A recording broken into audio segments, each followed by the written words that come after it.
شروع کرتا ہوں اللہ کے نام سے جو بڑا مہربان اور نہایت رحم کرنے والا ہے۔ نہج البلاغہ میں امام علی علیہ السلام حضرت آدم علیہ السلام کی خلقت کے بعد ارشاد فرماتے ہیں، جب اکثر لوگوں نے اللہ کا عہد بدل دیا اور وہ اللہ کے حق سے بے خبر ہو گئے، اوروں کو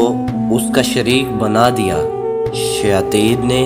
اس کی معرفت سے انہیں روگرداں کر دیا، اس کی عبادت سے الگ کر دیا۔ اللہ نے ان میں اپنے رسول مبعوث کیے اور لگاتار انبیاء بھیجے تاکہ ان سے فطرت کے عہد و پیمان پورے کرائے، اس کی بھولی ہوئی نعمتیں یاد دلائے اور انہیں قدرت کی نشانیاں دکھائے۔ یہ سروں پر بلند بام آسمان، ان کے نیچے بچھا ہوا فرش، زمین، زندہ رکھنے والا سامان معیشیت، فنا کرنے والی اجلیں، بوڑھا کر دینے والی بیماریاں اور پے در پے آنے والے حادثے، اللہ سبحانہ و تعالیٰ نے اپنی مخلوق کو بغیر کسی پیغمبر یا آسمانی کتاب یا دلیل کے یوں ہی نہیں چھوڑا۔ ان میں ایسے رسول مبعوث کیے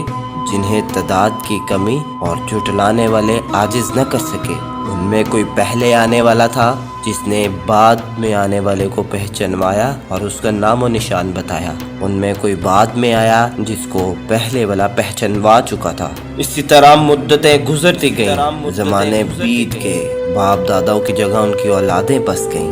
یہاں تک کہ اللہ سبحانہ و تعالیٰ نے ایفائے عہد و اہتمام نبوت کے لیے محمد صلی اللہ علیہ وآلہ وسلم کو مبعوث کیا، جن کے متعلق نبیوں سے عہد و پیمان لیا جا چکا تھا، جن کی علامات ظہور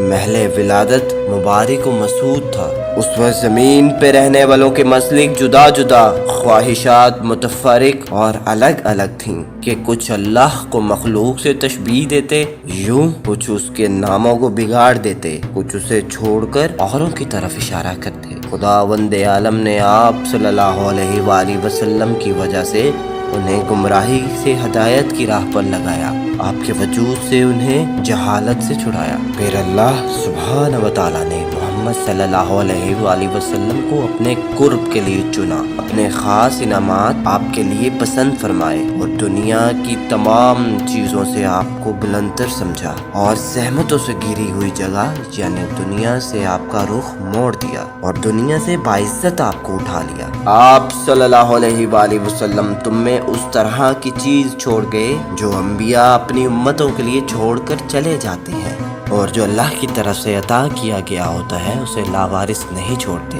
پیغمبر اکرم صلی اللہ علیہ وآلہ وسلم نے تمہارے پروردگار کی کتاب تم میں چھوڑی ہے، اس حالت میں کہ انہوں نے کتاب کے حلال و حرام، واجبات و مستحبات، ناسخ و منسوخ، خاص اور عام، عبرت اور امثال، پابند اور غیر پابند، واضح اور غیر واضح آیات کو تم پر واضح کر دیا۔ جن آیات کی تفسیر ضروری تھی ان آیات کی تفسیر کر دی اور ان آیات میں درپیش مشکلات کو سمجھا دیا۔ کچھ آیات وہ ہیں جن کے جاننے کی پابندی عائد کی گئی ہے اور کچھ وہ ہیں کہ اگر اس کی پابندی نہ بھی کی جائے تو کوئی مضائقہ نہیں۔ کچھ احکام ایسے ہیں جن کا واجب کتاب سے ثابت ہے اور حدیث سے اس کے منسوخ ہونے کا پتہ چلتا ہے، اور کچھ احکام ایسے ہیں جن پر عمل کرنا حدیث کی روشنی سے واجب ہے لیکن کتاب میں اس کے ترک ہونے کی اجازت ہے۔ اس کتاب میں بعض واجبات ایسے ہیں جن کا واجب وقت سے وابستہ ہے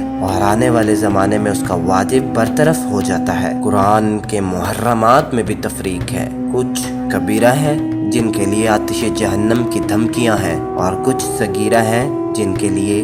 مغفرت کی توقع پیدا کیا ہے۔ کچھ اعمال ایسے ہیں جن میں تھوڑا سا حصہ بھی مقبول ہے اور زیادہ سے زیادہ اضافے کی گنجائش رکھی ہے۔ اور پھر اللہ نے اپنے گھر کا حج بھی تم پر فرض کیا ہے جسے لوگوں کا قبلہ بنایا ہے۔ یہاں پر لوگ اس طرح کھینچ کے آتے ہیں جس طرح پیاسے حیوان پانی کی طرف، اور اس طرف بڑھتے ہیں جس طرح کبوتر اپنے آشیانوں کی جانب۔ اللہ جل شانہ نے حج کو اپنی عظمت کے سامنے لوگوں کی عاجزی اور اپنی عزت کے اقرار کا نشانہ بنایا ہے۔ اس نے اپنی مخلوق میں سے سننے والے لوگ چن لیے جنہوں نے اس کی آواز پر لبیک کہی اور اس کے کلام کی تصدیق کی، اور جنہوں نے اس کے کلام کی تصدیق کی وہ انبیاء کی جگہوں پر بیٹھے، عرش پر طواف کرنے والے فرشتوں سے شباہت اختیار کی، وہ اپنی عبادت کی تجارت گاہ میں نعمتوں کو سمیٹتے ہیں اور اللہ کی وعدہ گاہ مغفرت کی طرف بڑھتے ہیں۔ اللہ سبحانہ و تعالیٰ نے اس گھر کو اسلام کا نشان پناہ چاہنے والوں کے لیے حرم بنایا ہے، اس حج کا فرض اور ادائیگی کو واجب کیا ہے اور اس کی طرف پر نور راہ فرض کیا ہے۔ چنانچہ اللہ نے قرآن پاک میں فرمایا، اللہ کے واجب الادا حق یہ ہے کہ وہ خانہ کعبہ کا حج کرے جنہیں وہاں تک پہنچنے کی استطاعت ہو، اور جس نے کفر کیا تو جان لے کہ اللہ سارے جہاں سے بے نیاز ہے۔